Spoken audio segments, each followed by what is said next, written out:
저는 김무성이라는 정치꾼을 정말 좀 싫어해요.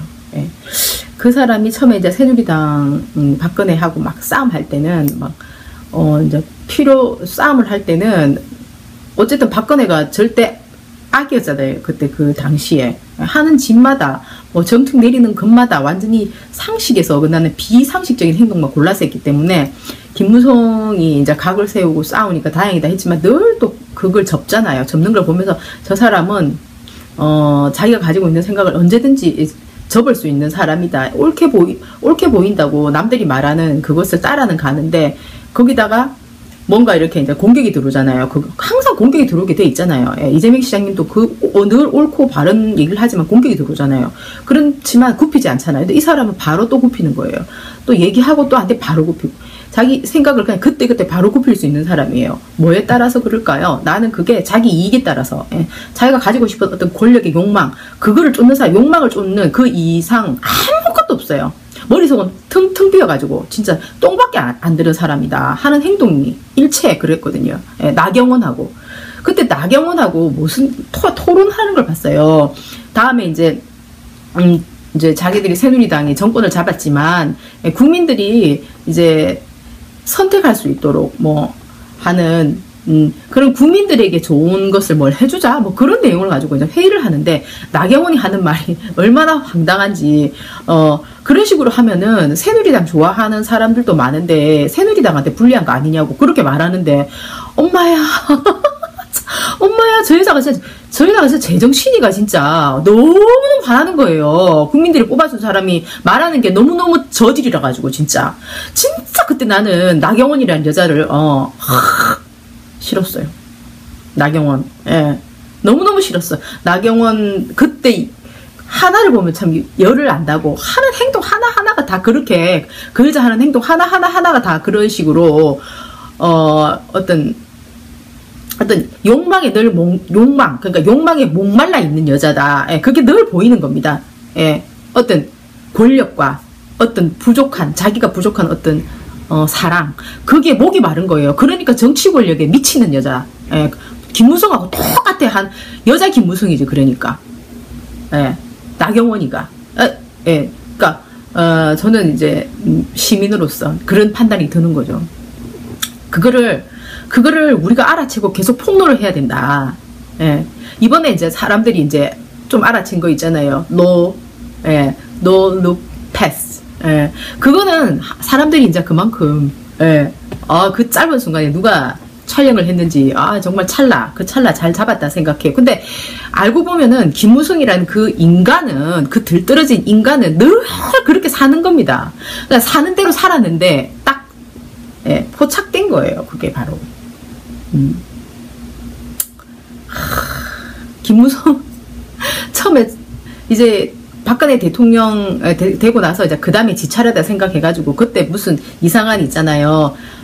저기 비디오 같은 거 뭐 하여튼 그 영상물 하나를 찍었는데 이준석이가 나와가지고 이제 김무성이 하얀 와이샷을 입고 막 이렇게 폼 되고 있으니까 이준석이 막 이렇게 이제 뭔가 도움을 주는 아주 젊은 어떤 정의로운 이미지를 가지고 김무성한테 도움을 주는 어떤 이미지, 그때도 뭐 이미지 정치하려고 생각했겠죠. 이미지를 하나 찍었더라고요. 그걸 내가 봤었는데 그걸 보면서 저는 하버드 대학 나와가지고 참 한심하네 젊은 애가 아주 걔가 얼마나 기회주의자로서 면모를 보였나요? 새누리에 들어가면 그래야 되나요?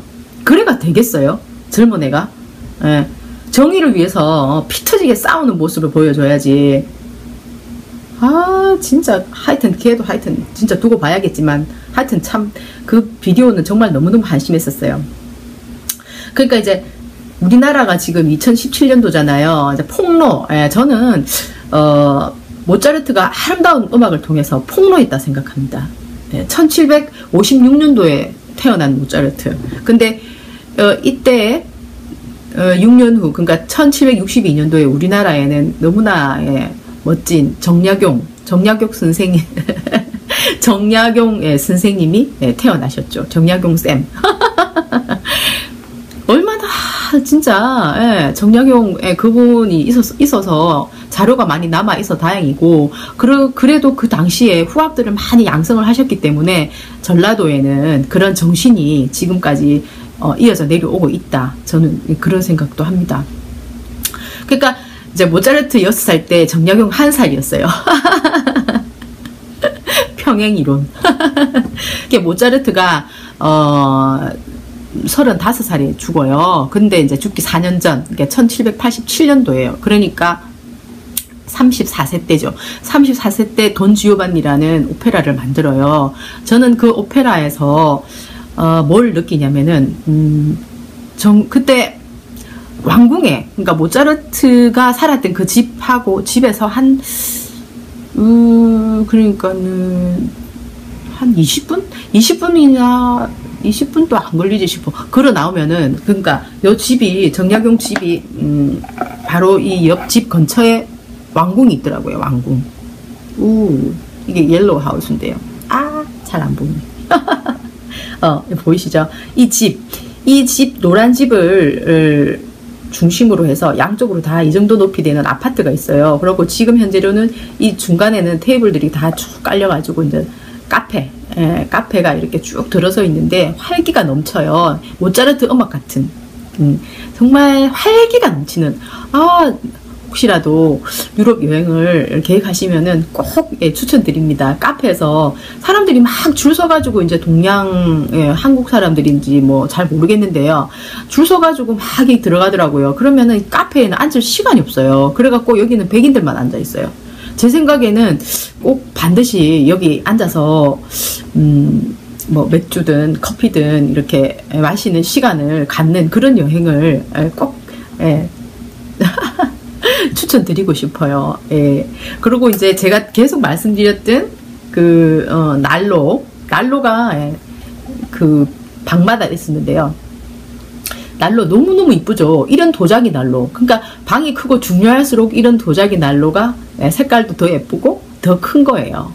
근데 이런 그 따뜻하게 하면서도, 그러니까 이거를 하기 위해서 바깥으로 이렇게 또 이쁘게 불을 이렇게 뗄 수 있도록 만들어 놨는데요.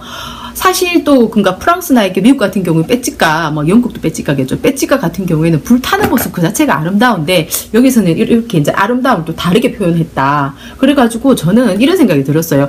이 빼찌까의 어떤 그런 감성, 그리고 이 도자기의 어떤 아름다움, 그것이 그 사람들의 어떤 센스라든지, 또 한편으로는 또 부의 상징 같은 거, 뭐 이런 것도 좀 있지 않았나, 그런 생각을 좀 하게 됐어요. 다니면서. 그래가지고 여기서 가까운 곳에 이제 캐슬이 있어요. 그 캐슬이 여기서 보면은 보여요. 여기가 이제 모차르트 집에서 걸어서 몇 분, 걸어서 한 5분에서 한 천천히 그리면 7분 이 정도 나오면은 이 강이 있어요. 정말 아름다워요. 이쪽으로 해서 이제 노점 카페가 쭉 있는데, 자기 집에서 조금 마차를 타거나 걸어 나오거나 간에 그렇게 멀지 않은 곳에 모차르트가 이제 성인이 돼가지고 어른이 돼가지고 독립했던 집이 또 있거든요. 거기는 불타가지고 거기 갔을 때는 큰 감흥이 없었어요. 자기가 태어났던 집은 그대로 보존이 돼 있어가지고 정말 감동적이었어요. 거기서 이제 이것도 샀거든요. 악보도 좀 사고.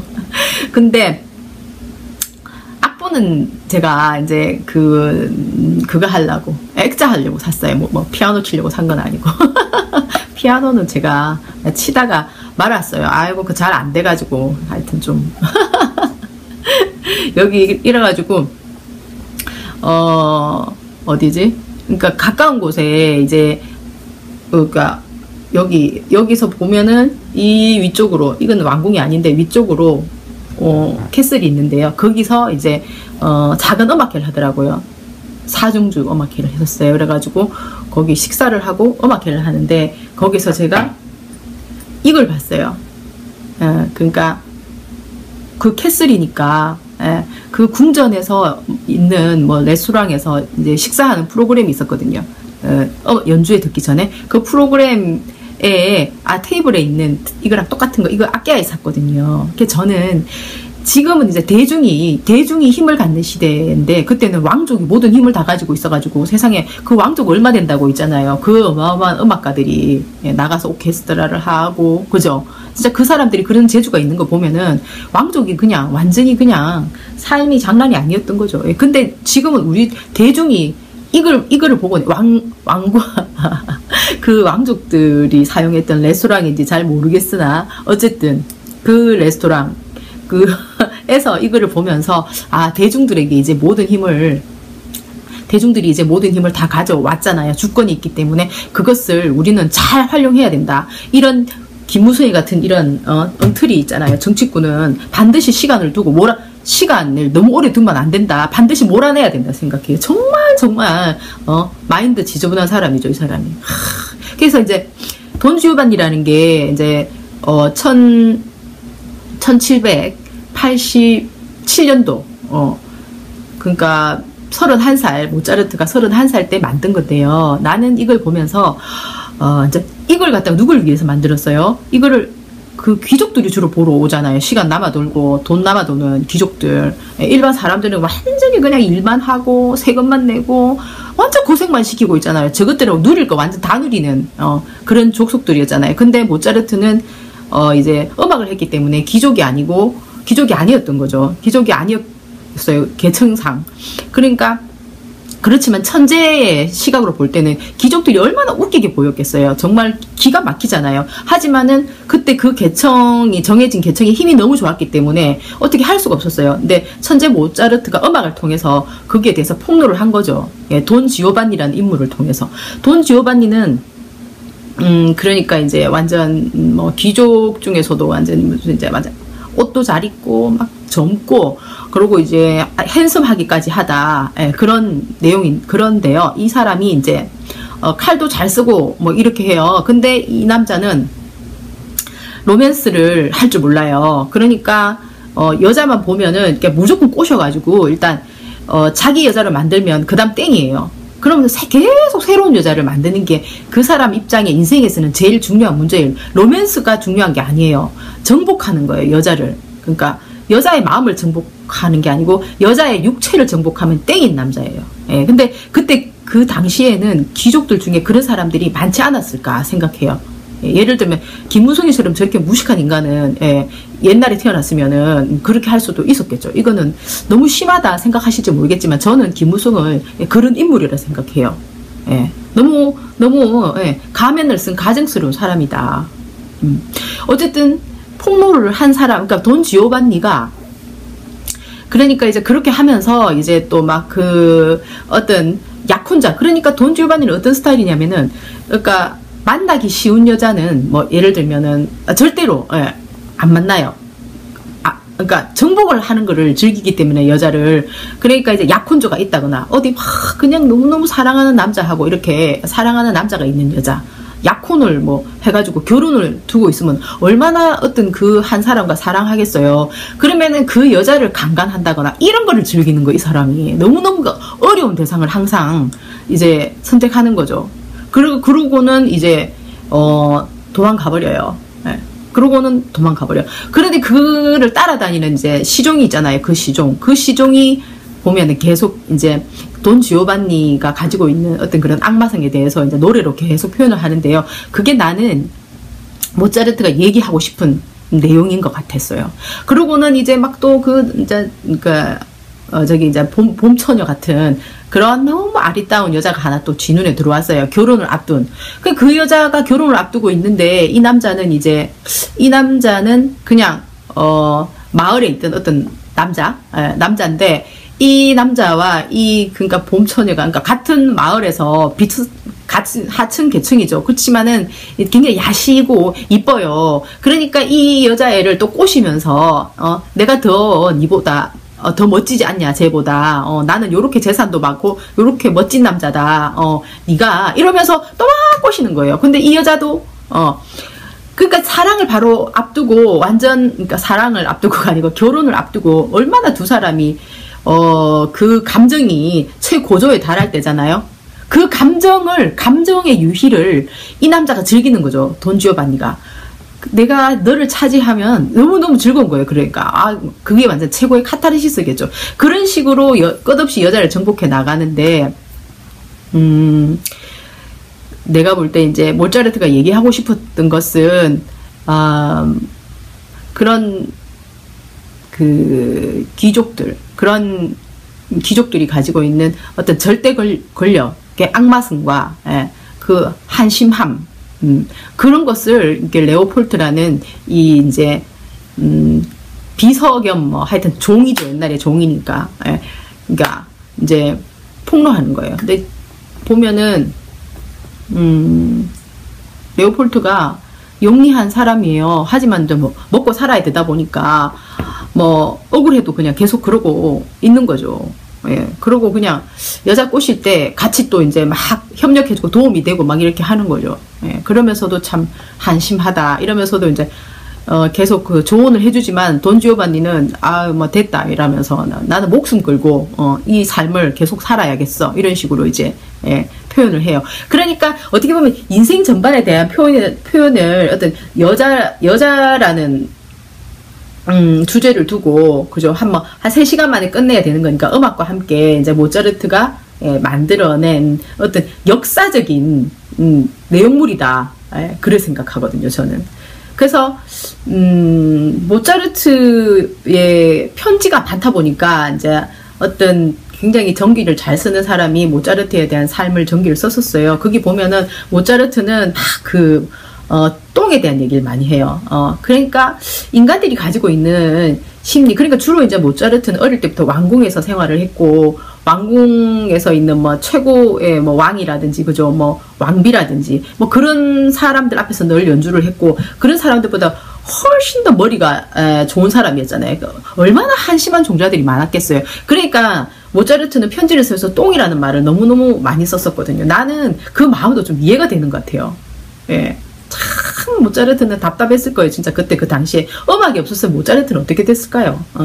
그 모든 우리가 인간이라는 존재가 사실 엄마 뱃속에서 왔고 우리 엄마는 뭘 먹나요? 음식을 먹고 음식은 뭔가요? 고기 아니면은 야채잖아요. 다 땅에서 길러진 거예요. 그러니까 자연을 이해하는 사람, 우리가 자연의 일부다 이렇게 생각하는 예술가, 이게 모차르트나 섹스피어 같은 사람이 봤을 때는 인간의 그 사악함이라는 게 참 기가 막히는 거죠. 그러니까 어떤 예술을 통해서 그런 것들을 표현해 놨고요. 그게 이제 빠르면 빠를수록 빨리 개화가 되잖아요. 근데 우리나라는 전쟁을 겪고 또 이렇게 일본이라는 데서 이제 지배를 당하고 하는 어떤 그런 그 암흑의 시간들이 좀 유럽이 발전하는 동안에 있었잖아요. 그러니까 개화가 좀 이제 어떻게 보면 늦다 그렇게 보이는데요. 지금 같은 시대에 있잖아요. 김무성 같은 사람이 지금 뭐 대권을 도전했던 사람이라는 그 자체가 우리나라의 비극이죠. 그래 비극인 거죠. 박사모 이분들도 마인드가 바뀌어야 되는데 말입니다. 차차 바뀌어야겠죠. 저런 분들이 다 이제 정원 비평 정원 비평의 코스모스를 좀 공부를 하시면은 조금 바뀔 텐데 말이에요. 저는 이제 정원 비평 최쌤한테 좀 죄송한 것이 제가 좀 너무 이제 좀 길다 보니까 좀 띄엄띄엄 좀 듣다가 보니까요. 회장님이라는 닉네임이 그냥 이제 나중에 복지국가를 하게 된다. 4차 산업혁명 때문에. 그랬을 때 이제 직업이 없는 사람도 살아가야 된다. 그래서 뭐 백수협회에 대한 강조를 많이 하셨어요. 백수 우리의 삶을 책임져라 그런 거. 그래서 그런 얘기인가 되게 이제 재밌게 생각을 하고 이제 백수협회 회장님이다 이렇게 했나 이런 생각을 한 거예요. 좀 죄송합니다. 그리고 이제 그러니까 정확한 거는 정원 비평 협회 그 협회 회장님이라는 거죠. 하여튼 그 코스모스라는 책을 통해서 사람들이 이렇게 세상을 조금 더 냉철하게 볼 수 있고 또 아름답고 강인하게 볼 수 있도록 해주시는 거 너무 감사하게 생각이 들고요. 그래서 저기 박사모라든지 아니면은 막 그 문빠 뭐 건강한 문재인 지지자들은 괜찮다 생각하는데요. 그냥 문빠 이제 욕을 너무너무 잘하고 막 그 사람들의 불행을 보면서 막 행복을 느끼는 그런 종류의 사람들이 그냥 이렇게 코스모스 책을 좀 읽어가지고 개인적으로라도 뭐 협회는 안 들어오더라도 그래서 좀 화를 좀 안 내고 욕을 좀 안 하고 그런 사람들이 좀 됐으면 좋겠어요. 진짜 김무성 같은 사람을 차라리 비난을 하는 게 낫지 않나요? 건전한 사람들에게 비난을 한다는 것은 좀 슬픈 일이니까요. 오늘도 화이팅! 바이!